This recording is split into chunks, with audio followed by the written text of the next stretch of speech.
न जाने उसकी 7 पीढ़ियां आ जाएंगी, न जाने उसकी कितनी पीढ़ियां आ जाएंगी, तो भी वो हिंदू राष्ट्र नहीं बना पाएगा। एक नुमाइंदा कह दे कि मैं हिंदू राष्ट्र बना दूंगा तो मैं जान जाऊं कि उसके कुवत में ताकत है। हिंदुस्तान है हिंदुस्तान। दोस्तों, अजमेर शरीफ की दरगाह को लेकर इन बाबा ने जो कहा है, ये सुन के आप हैरत में पड़ जाएंगे। इन बाबा ने जो कहा है वो 100% सही है। आपसे गुजारिश है ये वीडियो आप आखिर तक देखें और ज्यादा से ज्यादा शेयर करें, जिससे इनकी कही बात देश के कोने कोने में पहुंचे। मैं ऑनरेबल प्रेसिडेंट को आज चिट्ठी लिखा हूं, बहुत कष्ट में हूं मैं, और इस तरह का नफरत मैंने नहीं देखा है हिंदुस्तान के अंदर। वो चिट्ठी छोटी है, मैं इसको पढ़ रहा हूं और पल्लवी जी से आग्रह भी करूंगा कि इसको टैग कर देंगी, चिट्ठी बराबर दिखाई देगी। मस्जिदों के नीचे मंदिर की तलाश नफरत की आग है। दूसरी लाइन में मैंने लिखा है, राष्ट्रपति, प्रधानमंत्री, 545 और 243 सांसद, इस देश के हिस्टोरियंस बताएं कि अंग्रेजों के आने से पूर्व इस देश में सांप्रदायिकता, हिंदू मुस्लिम नफरत कहाँ थी। तीसरा पैराग्राफ इस पत्र का है कि हमारी पीढ़ी के गिनती के लोग इतने जालिम नफरती होंगे मैंने सोचा भी नहीं था। सत्ता की भूख मिटाने के लिए भारत की उस महान एकता को तोड़ेंगे जिसके लिए हम दुनिया में जाने जाते हैं। हमें गुलाम बनाए रखने के लिए अंग्रेजी हुकूमत ने इसी हथियार का इस्तेमाल किया था। मस्जिदों के नीचे मंदिर की तलाश अवैज्ञानिक, असंवैधानिक है। Places of worship special provision act 1991 की हत्या है, वायोलेशन है।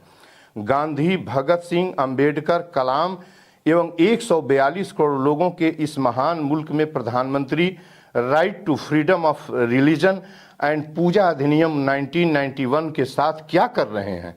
एक किसान, एक मजदूर, एक बकरी के चरवाहे से जो संविधान का स नहीं जानता है, उससे भी इस नफरत के बारे में पूछा जाए तो इसकी अनुमति नहीं देगा। हिंदू मुस्लिम नफरत में मैं और अधिक नहीं सह सकता, बिल्कुल नहीं सह सकता, किसी कीमत पर नहीं सह सकता। सत्य अहिंसा की पूरी ताकत से इसका दफन करूंगा। बिस्मिल भगत सिंह, गांधी की तरह मुसलमान के बिना मैं नहीं रह सकता। किसी समय दिल्ली पहुंचकर तिरंगे के साथ सदन पर सत्याग्रह करूंगा। इसलिए मैं चाहता हूं कि राष्ट्रपति तत्काल आंतरिक एकता जो पल पल टूट रही है 142 करोड़ लोगों को विश्वास दिलाएं कि पूजा अधिनियम 1991 की हत्या अब और अधिक नहीं होगी। मस्जिद के नीचे मंदिर की तलाश अब बंद कर दी जाएगी।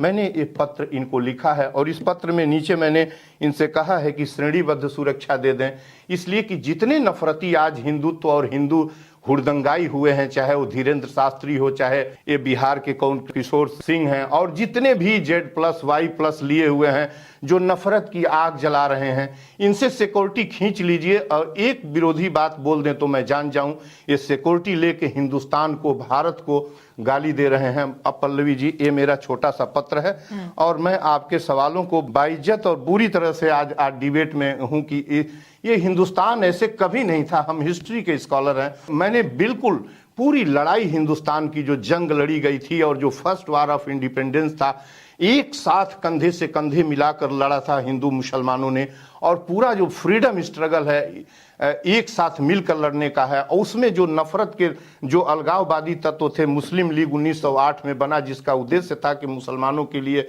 अलग एक देश की मांग करना, और एक काउंटर रिएक्शन उसका हिंदू महासभा 1915 में बना, 1925 में ये जो RSS बना। ये दोनों कभी भी नेशनल मूवमेंट में साथ नहीं थे, ये दोनों ही अलगाववादी तत्व थे। एक काउंटर रिएक्शन में खड़ा हुआ था और एक जो है प्रीडोमिनेंटली जो है वो प्रारंभ से ही मांग कर रहा था। जब बंगाल को कर्जन ने बांट दिया 2 भागों में, उसके बाद ही से एक स्वर्ग चालू हो गया था कि लगा कि अब देश। लेकिन आज ये कहां लेके चले जा रहे हैं, किस फायदे के लिए आप उस जगह में जिस दरगाह, और आपको सुधार दें वो मस्जिद नहीं है, वो दरगाह है, पहली दरगाह है जो इन्होंने जो जितना। और अयोध्या में जो काम हुआ था, जो वर्शिप एक्ट 1991 बनी थी, उसके 6 महीने के बाद 6 दिसंबर 1922 को अयोध्या में बाबरी मस्जिद गिरा दी गई। वो पहला एक ऐसा टर्निंग पॉइंट था जहां हमने कानून को वायोलेट किया, और जो पूजा एक्ट था जो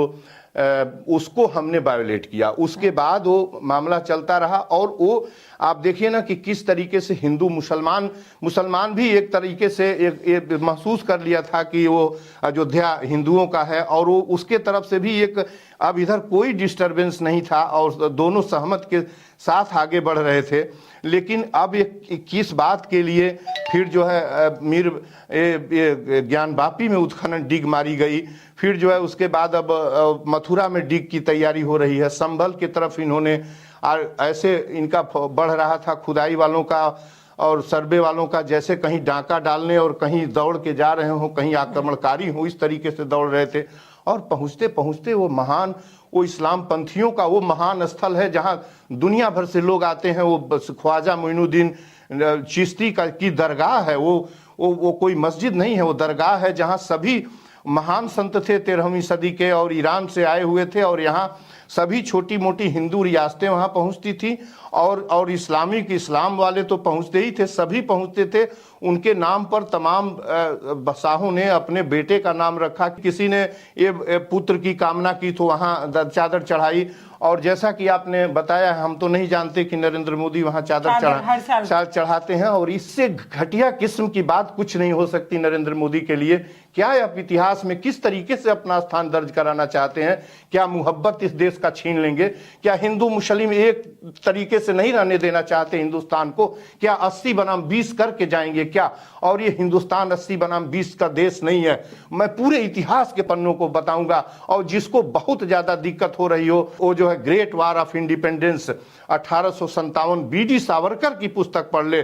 सावरकर की पुस्तक पढ़िए, जिसके लिए दोनों वर्ग दक्षिणपंथी और जो है लेफ्टिस्ट और वामपंथी लड़ते हैं, उसकी किताब पढ़िए। किस तरीके से उन्होंने लिखा है कि हिंदुस्तान कैसे युद्ध में लड़ के बचाया गया था, बरेली में वक्त का कैसे लड़ रहा था, बहादुर शाह दिल्ली में वृद्ध आदमी कैसे तलवार लेके खड़ा हुआ था, बेगम लखनऊ में लड़ रही थी, लियाकत अली इलाहाबाद में लड़ रहा था, तलवारें बाज रही थी, रानी झांसी का तोपची गौस खां था जो 19वीं सदी का सबसे महान तोपची था। 100 लोग मारे गए तो 80 मोहम्मडन्स मारे गए, और लाजमी भी था इसलिए कि गुलामी, अंग्रेजों ने गुलाम उन्हीं से सत्ता छीन के बनाई थी, और गुलामी से मुक्ति पहला इंडिपेंडेंस समर भी मुसलमानों ने देश में लड़ा। आप उसकी कब्र को खुदवाएंगे?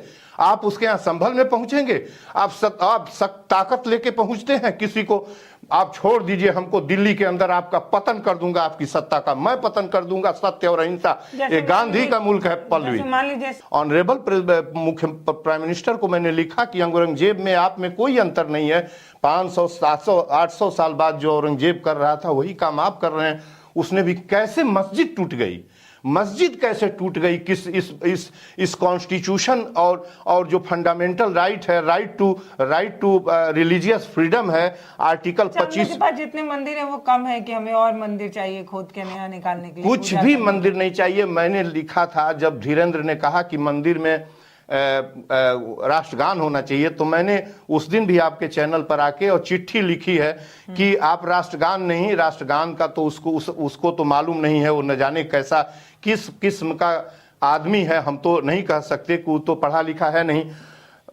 देखिए, राष्ट्रगान का और तिरंगा का, इन दोनों का एक प्रोटोकॉल है। कहाँ कब फहराया जाएगा, कब गाया जाएगा, लिखा पढ़ा चीज है। मंदिर में होगा कि लैट्रिन में होगा कि कहाँ होगा, ये वो नहीं तय करेगा। वो तो बोल रहा है, उसको वायु श्रेणी सुरक्षा नरेंद्र मोदी ने दी है। हिंदुस्तान को गाली देना है, देश को कमजोर करना है, हिंदू राष्ट्र बनाने की बात करता है। न जाने उसकी 7 पीढ़ियां आ जाएंगी, न जाने उसकी कितनी पीढ़ियां आ जाएंगी, तो भी वो हिंदू राष्ट्र नहीं बना पाएगा। और इस देश का कोई भी 142 करोड़ लोगों का एक नुमाइंदा कह दे कि मैं हिंदू राष्ट्र बना दूंगा, तो मैं जान जाऊं कि उसके कुवत में ताकत है। हिंदुस्तान है हिंदुस्तान। यह सिख, ईसाई, जैन, पारसी, बुद्ध, जैन सबका मुल्क है और पता नहीं चलता है। ये किसी का मुल्क है, और भारत से बड़ा अपने उदय काल से भारत के नाम से जाना जाता है। तो मैं कह रहा था कि अयोध्या में जो कुछ हुआ, तो एक दोनों तरफ से एक सहमति बन गई और सब लोग भूल सा गए थे। और मोहम्मडन्स भी मैं कहूंगा कि अयोध्या के लिए उसके मन में कहीं ये बैठ गया था कि ये राम का प्लेसेज है और यहाँ रार नहीं करना चाहिए। उसने बैक रास्ता अपना लिया था। बहुत सारे वहाँ हाशमी वगैरह थे, साथ खड़े हो गए थे इनके। इन्होंने नासूर, वहाँ मस्जिद, वहाँ मंदिर बना लेंगे तो क्या हो जाएगा, वहाँ मंदिर बना लेंगे तो मैं शर्तिया कह रहा हूं कि एजुकेशन हमारी छीन जाएगी, गरीबी और बढ़ जाएगी, हम भूखमरी की तरफ जाएंगे। देखिए, मंदिर और मदिरालय ज्यों-ज्यों देश में बढ़ते जाएंगे, बलात्कार, गरीबी, हिंसा और एक्सीडेंट ये बढ़ता जाएगा। और ये नरेंद्र मोदी कर रहे हैं कि इतना त्रस्त कर दिया है इन सबों ने 10 सालों के अंदर कि जो पब्लिक सेक्टर है उसको 27 पब्लिक सेक्टर को सेल आउट या उधार दे दिया गया है किसी को चलाने के लिए। तो रोजगार और पीपीपी लगा दिया, रेलवे में पीपीपी लगा दिया, उन तो रोजगार खत्म हो गया है। और रोजगार पीएचडी एमए काफी पढ़ के लोग क्या दौड़ रहे हैं, सिपाही, दरोगा और सुरक्षा गार्ड। सबसे बड़ी बात जो पतन हुआ है कि बड़े बड़े जो प्राइवेट कंसर्न हैं इनके यहाँ 7,000, 9,000, 10,000, 11,000 पर इसने पकड़ा दिया है। और जिसके पेट में कुछ नहीं है पल्लवी, वो लड़ेगा क्या? लड़ने वाला दो ही है, जो या तो वो किसान उठ जाए, मजदूर उठ जाए, वो लड़ेगा, जंग लड़ाई होगी। और नहीं तो कोई जिसने शपथ ले लिया कि हम सदनों की तरफ पैर नहीं रखेंगे, लेजिस्लेटिव असेंबलीज और मेंबर ऑफ पार्लियामेंट हमको नहीं बनना है, वो इनकी चूल्हे हिला देगा। मैं इनकी चूल हिला दूंगा केवल, लेकिन जब मैं निकलता हूं घर से तो ये पूरी फोर्स लगा देते हैं मेरे घर में। ये मैं पुनः कह रहा हूं इस वीडियो के माध्यम से, ये पल्लवी के चैनल पर, कि मैं इसको बर्दाश्त नहीं कर सकता। अब सिर से पानी ऊपर हो रहा है। नरेंद्र मोदी जी, ऑनरेबल पीएम को मैं बताना चाहता हूं, अरे क्या नफरत बो रहे हैं भाई। कौन सा हिंदुस्तान आप पैदा करना चाहते हैं? इस हिंदुस्तान की पहचान दुनिया में बुद्ध, कबीर, नानक, रहमान, रहीम, विवेकानंद, गांधी, भगत सिंह, अंबेडकर, जवाहरलाल नेहरू, जो आपके सरदार पटेल, सुभाष चंद्र बोस और एपीजे अब्दुल कलाम से है। क्या कौन सा भारत अब देना चाहते हैं? किस भारत का सृजन करना चाहते हैं?